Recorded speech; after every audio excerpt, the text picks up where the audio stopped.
Selamat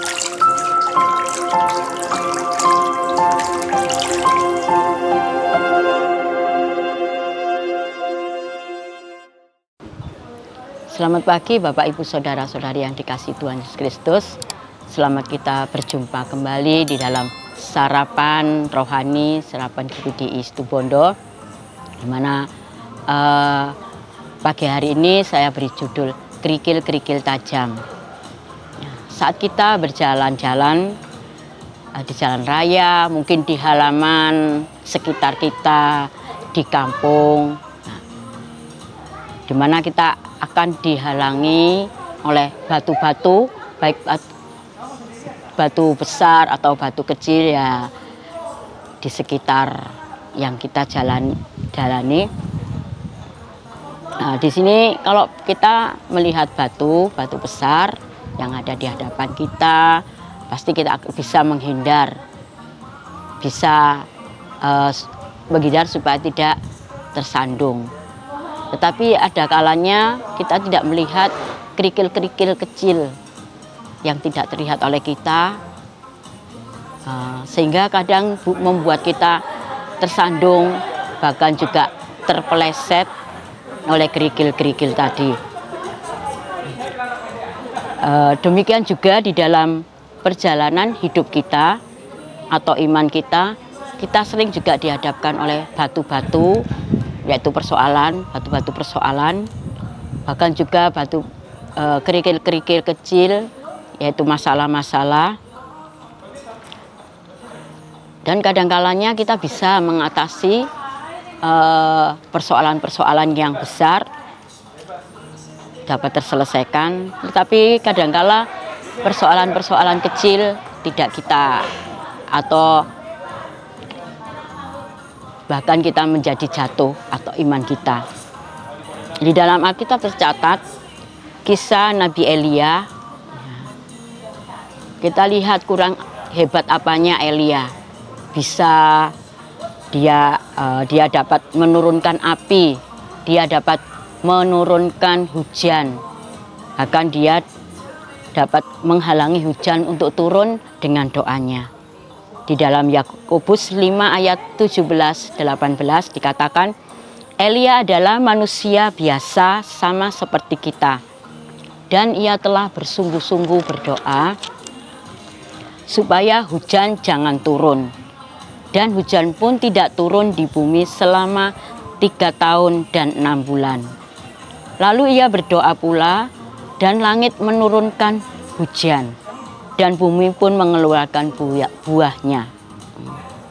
Bahkan juga Elia pernah dengan gemilang mengalahkan 450 Nabi Baal di atas Gunung Karmel lewat penyertaan Tuhan. Nah, di sini dengan doanya, dengan penyertaan Tuhan, Elia dapat menurunkan hujan, juga dapat menunda hujan turun ke bumi. Nah, di sini juga di dalam 1 Raja-Raja pasal 18 ayat 20 sampai 46 nanti bisa dibaca sendiri. Nabi Elia dapat mengalahkan 400 Nabi Baal di atas Gunung Karmel.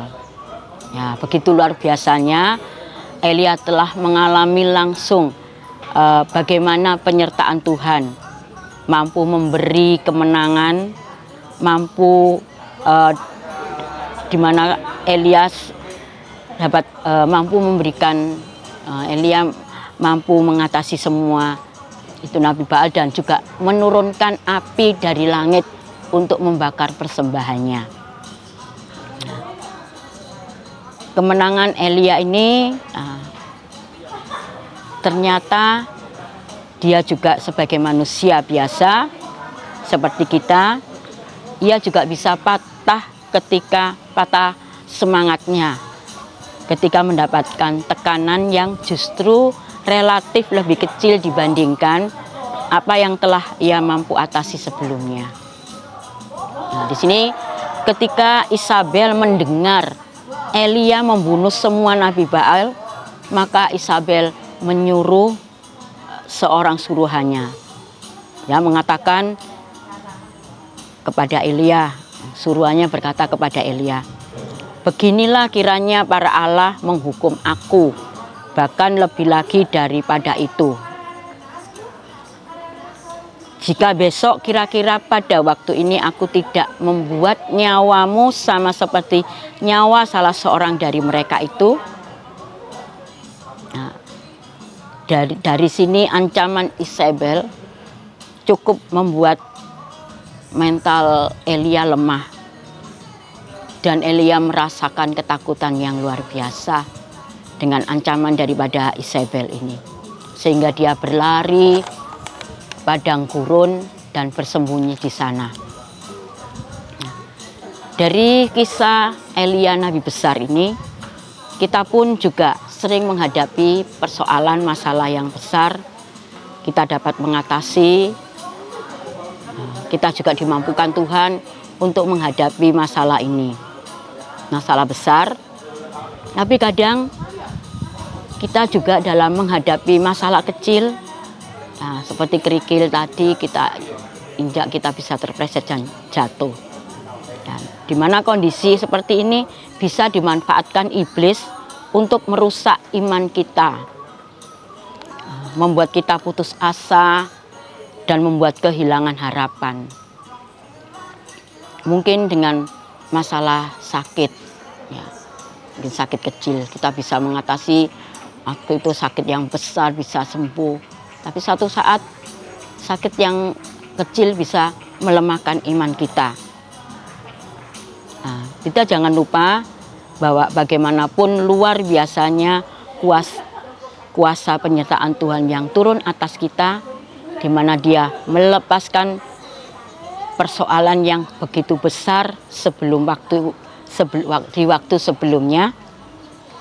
Ya, jika kita memang juga diizinkan berjalan di atas batu atau kerikil yang tajam dan bisa saja melukai kaki kita.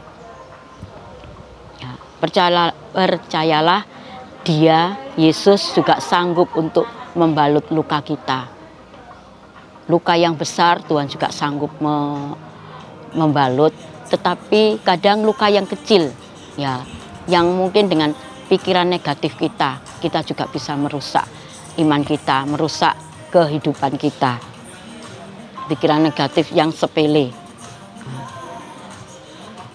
Jadi di dalam sepanjang hidup kita yang kita jalani, apakah kita benar-benar berpaut kepada Tuhan dan melekat kepadanya, sehingga kita bisa mengatasi batu-batu besar ataupun batu kerikil. Di dalam Filipi 4 ayat 13 dikatakan, segala perkara dapat kutanggung di dalam Dia yang memberi kekuatan kepadaku. Jika ini janji Tuhan, Allah yang setia, Allah yang begitu luar biasa di dalam kehidupan kita, Allah yang sanggup melakukan apapun juga di dalam hidup kita, kalau kita tetap berpaut dan mempercayakan hidup kita kepada Tuhan. Jadi kita tidak usah ragu, tidak usah panik, tidak usah takut dalam menghadapi persoalan apapun. Jangan kita mengandalkan kekuatan diri kita sendiri, tetapi tetap berharaplah kepada Allah saja dan percaya, maka Tuhan Yesus akan menjaga hidup kita dengan baik. Dengan caranya Dia menolong kita yang luar biasa. Jadi kita tetap percayakan hidup kita kepada Tuhan Yesus Kristus. Demikian renungan pagi hari ini.